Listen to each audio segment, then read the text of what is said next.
Whawhita mua ke eki pia malo mo tau te mawai pongpongi whawhawha koin pongpongi mo li te whakeni a ulak koia ai mahina ko sule pia whawhita mua ke eki tau te whelonga ki a whawhawha koin koin tau kalowhiama koia ki he pongpongi ni to ia me kosperi na hiki e mātiu tolu e wahe pake veso koia hono hofulu mātaha mātiu vai tolu veso koia hono hofulu mātaha pe hono whakarea Koe maoni o ko baptaiso aki mautolu aki ai vai ki whakatomala, ka koia o mui ia te au, o ulahia ia te au. O kai tau moau ke tohono topu wae, pe baptaiso e ia aki mautolu aki ai lau maria ma oni oni boiafi. Koe kaweinga e tau kalowhiama koia he pongpongini, o ko whakakaweinga ia ke baptaiso koia i he lau maria ma oni oni. Ase he kongarea whakaosko ia veso no tahataha, pe he chani baptaiso, o kia hatoko taha o mui mai ia te au, kulahi ia te au. Tene hanga papitaiso aki mautou aki lau maria maano ni pia moi afi. Koe fuka venga lahi au pito e nia, ka ko hi he toko ni mai e ki, he minitsi i meheni, e whai aki talanoa o whelave i papitaiso ko ia i he lau maria maano ni, he koe ka venga fokia o e tau, ka lo fiama koe ke pongpongini, a ulaki o sune. Koe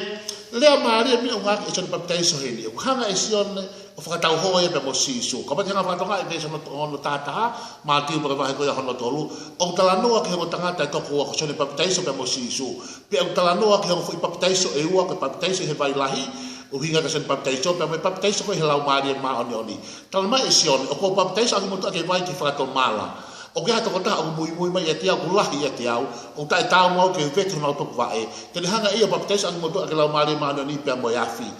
O talanoa ke o tangata tokoa mo ina ministry e ua ka tamataha ka soni baptaiso pe ka ngawe ana ka baptaiso e kakai he vai lahi hiri e na whakatomala na tali sisu na ego na whakapoi pe ko sisu re ko ne hoko mai ko ne hau ia whakahoko ai baptaiso ko i he lau maari e ma oni oni ko i whairea ko i ka baptaiso o hau ia me whairea whakakarisi o kuhinga ia ko i whakauku pe ko i tanu ke puri Koe whakauku iha mea, pe koe tanu ke pūri iha whaahinga mea. Koe huinga ia e rea papitaiso. Pe koe tainu kau tauhanga ko ia o ngai ako ia e rea ko ia ki papitaiso he vai lai o huinga ia, koe whakauku i he vai, pe koe tanu ke pūri he vai. Ki whakatonga ia e koe whai mooni tatau peu tau ngā ki he rea papitaiso i he vai, koe rea tatau peu tau ngā ke papitaiso ko i he lau maare maa anoni. Ka pau koe huinga ia rea papitaiso koe whakauku pe koe tanu ke pūri iha mea, O tau te apalai pe foi moni tatau ke papiteso lau mare manoni. Ta ke papiteso lau mare manoni ko whakauku pe mo tanu ke puri. Whatau mai ke papiteso vai lahi ko whakauku ko mo tanu ke puri i he vai. Ta tau pe mo papiteso lau mare manoni ko whakauku ko pe tanu ko ke puri i he lau mare manoni. Okay, ua.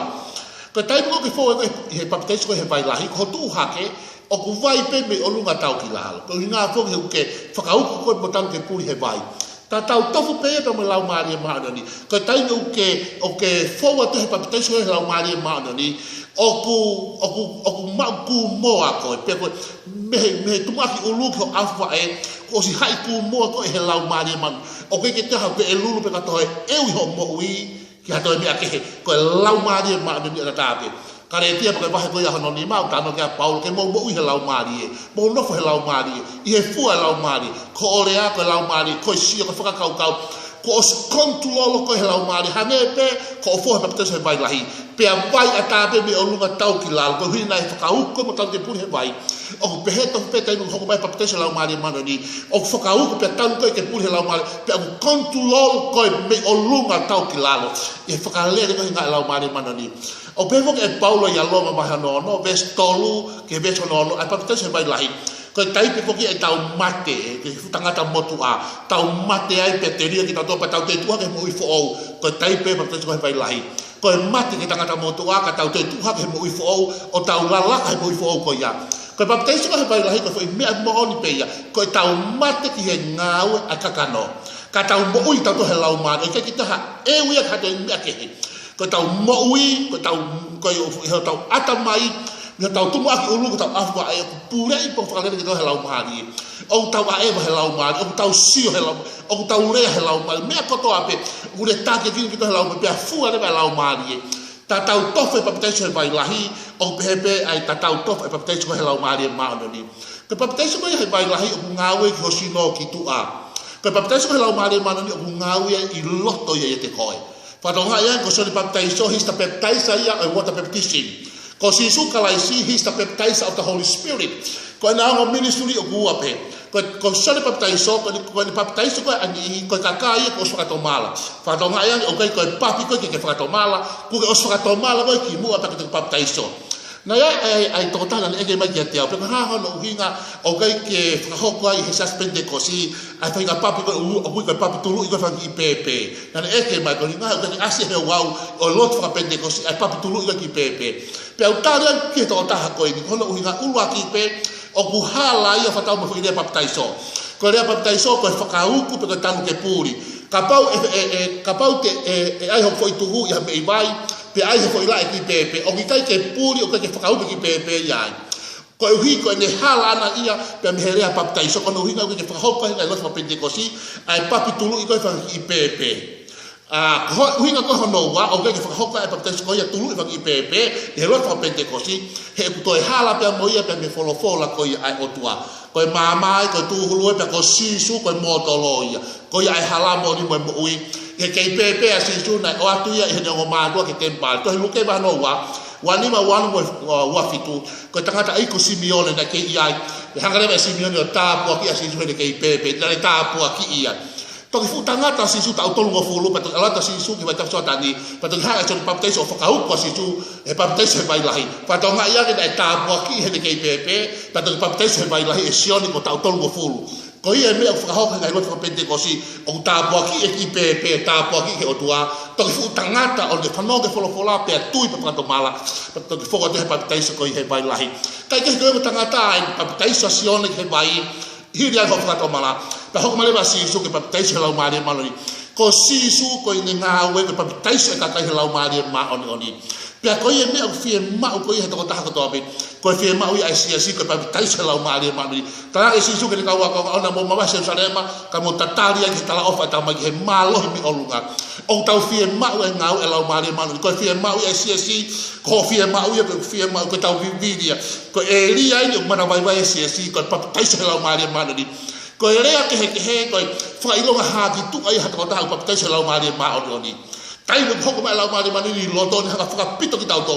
ma ki wa ta hawa ve so tolu fu ma fa ko fa osko ve so tolu fu ma fa o pe no fa ria o gure ai ngutu pe me fonu ko ai loto ta mouth speak from the abundance of the heart in the fullness of the heart o gure ale ba ai ngutu ta ko baptizo la mari manu ko baptizo ko i loto ko tai mo fonu a loto ma hu ma ngutu i hele a ke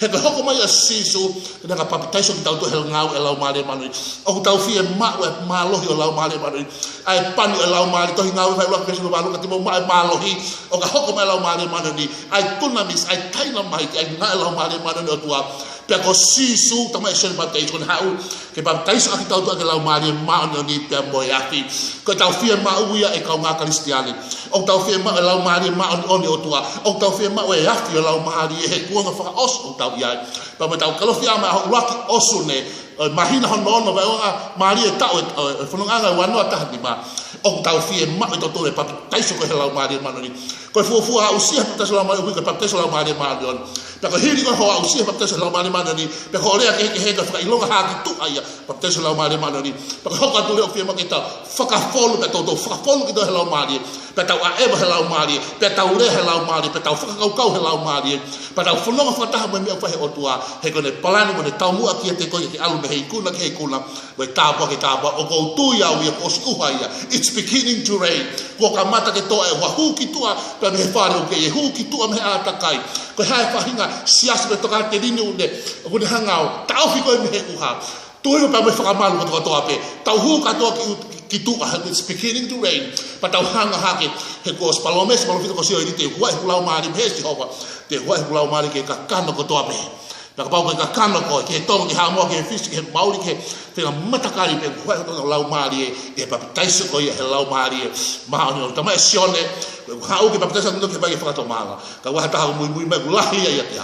na mo to wa ta ka ke vete te hanga ya pa taiso ko mo to ke la mari ma no ni pa mo ya fi ko fia ma o fia ma o ya ko ta pa taiso ki ta to la mari ma no ni hang ha ke o tua e fa ya ta lotu ha ko ni tuanga o tuanga ni ngano lau mari ni wa no lau mari pe ke pa taisa to ta to api lau mari manani ko ivi a me olunga o tau mata mai mai he ivi ko ya tau tatali he malo lau mari manani pa tau laka he kuna na mo yafi no lau mari ke tau lo te mai fa malo a ke te koe ho mai mo tu pong ko ni pa taisa mo tolu fa u ke tan ke puri ki mo tolu kai da elia ya to fa hinga me ka fonu be lau mari ka control lau mari a piona i he maurea i he mausia he mafuka kau kau papi taisa tu haka kai lau mari manani huai ho lau mari ko kamata uha pa mau ki tu pa me fare sias betokate ni pe ko fa ulunga fa fonu pe ha mi aku ke au fi ni mato pe tu ho pa me fa malu ka tuang ke mau uheina e ngau e fa ho lau mari manani pe ta bogina ho kakai he ahoni mo albe he kuna mo ta pa Jesus Christ ko alo ko ya mo fo mo. Amen.